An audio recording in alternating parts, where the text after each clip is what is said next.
ফেব্রুয়ারির মধ্যেই প্রাইমারি স্কুলের শিক্ষার্থীরা বই পাবেন বলে জানিয়েছেন প্রাথমিক ও গণশিক্ষা মন্ত্রণালয়ের উপদেষ্টা অধ্যাপক ডাক্তার বিধান রঞ্জন রায় পোদ্দার। সোমবার 17 ফেব্রুয়ারি সকালে গাজীপুরের শ্রীপুর উপজেলার ড্রিম স্কয়ার রিসোর্টে প্রাথমিক শিক্ষা অধিদপ্তর ও রুম টু রিড বাংলাদেশের যৌথ আয়োজনে পড়ার দক্ষতা ও পাঠ্যাভ্যাস উন্নয়নের সম্মিলিত ও সমন্বিত প্রয়াস শীর্ষক রিডিং কনফারেন্স শেষে সাংবাদিকদের এক প্রশ্নের জবাবে তিনি এই কথা বলেন।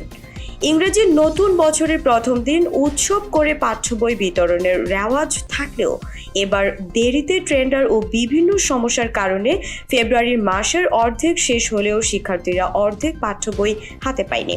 তবে গতকাল রবিবার 16 ফেব্রুয়ারি শিক্ষা উপদেষ্টা বলেছিলেন, আশা করছি মাধ্যমিক স্তরের পাঠ্য বইয়ের মধ্যে যেসব বিষয়ের বার্ষিক পরীক্ষার অনুষ্ঠিত হবে সেসব বই ফেব্রুয়ারির মধ্যে শিক্ষার্থীরা পাবে।